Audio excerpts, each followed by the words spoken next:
আমি সেই জায়গা থেকে কথা বলছি যে দেখুন আমরা যে যার মতো করে এটা আমাদেরকে বুঝতে হবে যে আমার সাথে দেবাংশুর কি কেয়াদির একটা কথা মিলছে না, মানে এই নয় যে আমরা কেউই দেশের বিরোধী।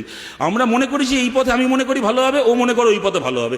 কেয়াদি মনে করে ভারত যদি হিন্দু রাষ্ট্র হয় তবে ভারতের মানুষের ভালো হবে, আমি মনে করি ভারত যদি সেকুলার রাষ্ট্র হয় ভারতের মানুষের ভালো হবে। কেয়াদি মনে করে হিন্দুদেরকে ভারতে একত্রিত হয়ে ভোট দিতে হবে। হিন্দুরা কুম্ভমেলায় এক হতে পারবে না, কুম্ভমেলায় যারা গরিব হিন্দু তারা স্ট্যাম্পিড হয়ে মারা যাবে, আর আম্বানির ছেলেকে এরকম যেরকমভাবে ধোপা কাপড় কাছে এরকমভাবে জলে 5টা লোক মিলে চোবাবে। মানে কুম্ভমেলায় হিন্দুরা এক হবে না, কিন্তু ভোটের লাইনে হিন্দুদেরকে এক হয়ে হিন্দুদের নামে ভোট দিতে হবে। আমরা মনে করি ভারতের শ্রমিককে ভারতের কৃষককে এক হয়ে ভোট দিতে হবে, যে যার মতো করে দেশের ভালো চায়। দেবাংশু মনে করে যে জগন্নাথ মন্দির হয়েছে, বাইরে কিছু লোক মানে তারা ফুলের ডালি নিয়ে বসেছে, সিঁড়িতে অনেকে ভিক্ষের বাটি নিয়েও বসবে, এর ফলে এমপ্লয়মেন্ট হবে। আমরা মনে করেছিলাম যে সিঙ্গুরে কারখানা হবে, তার ফলে এমপ্লয়মেন্ট হবে। দেবাংশু মনে করেছে ধরুন মমতা বন্দ্যোপাধ্যায় সরকারে এসে কার্ল মার্কসের জীবনীকে পশ্চিমবাংলার পাঠ্য থেকে সরিয়েছিলেন, তার বদলে বেচারাম মান্নার জীবনীকে ঢুকিয়েছিলেন, মনে করেছেন ভালো হবে, এর ফলে হতেই পারে।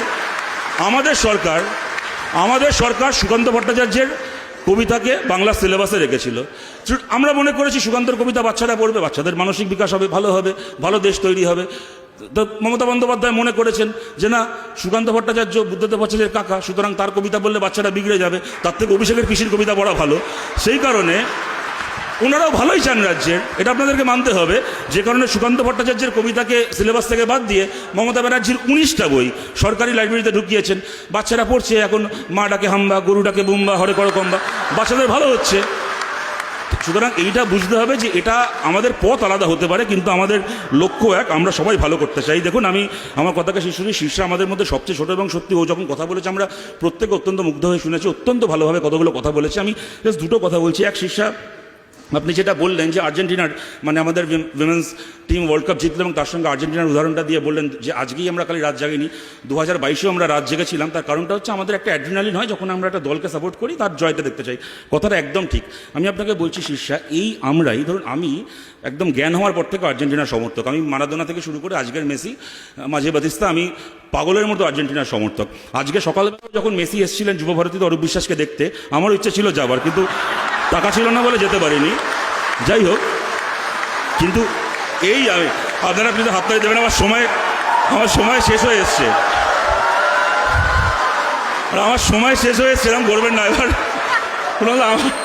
আরে ঘন্টা কে বাজাচ্ছেন, আমার তো সে করছেন প্লিজ। আচ্ছা এক সেকেন্ড, আমি যে কথাটা বলছিলাম আমি না পাগল না গৌরী সাহেবে পাদি, আমি বলছি যে আমি কথাটা শেষ করিনি। সেটা হচ্ছে শেষটা আমি এবং আমার মতো অনেকে আছে, আমি যখন 2017 সালে জুনিয়র ওয়ার্ল্ড কাপ ভারতে হচ্ছিল, সল্টলেক স্টেডিয়ামে কতগুলো ম্যাচ হয়েছিল, ভারতের সঙ্গে আর্জেন্টিনার খেলা হচ্ছিল, আমি যুবভারতীর গ্যালারিতে দাঁড়িয়ে চেয়েছি আর্জেন্টিনা 5-0 হারুক ভারতের কাছে। আর্জেন্টিনা হারেনি, কিন্তু আমি চেয়েছিলাম, কেননা তখন আমার ছোটোবেলা থেকে ভালোবেসে আসা টিম নয়, তখন আমার কাছে আমার দেশের টিমটা বড় ছিল। এবং এটা আমি খালি আমার কথা বলছি না, এটা কোটি কোটি ফুটবলপ্রেমী ভারতবাসীর ক্ষেত্রে এটা সত্যি। তাই আমার কথাকে আমি এটা বলেই শেষ করছি যে দেখুন, আমার ধারণা বা এটা আমাদের গভীরভাবে বিশ্বাস যে আলটিমেটলি যতই একটা দল এবং দেশের মধ্যে একটা বৈরিতামূলক সম্পর্ক দেখানোর চেষ্টা হোক না কেন, আলটিমেটলি একটা দল ততই সফল হবে।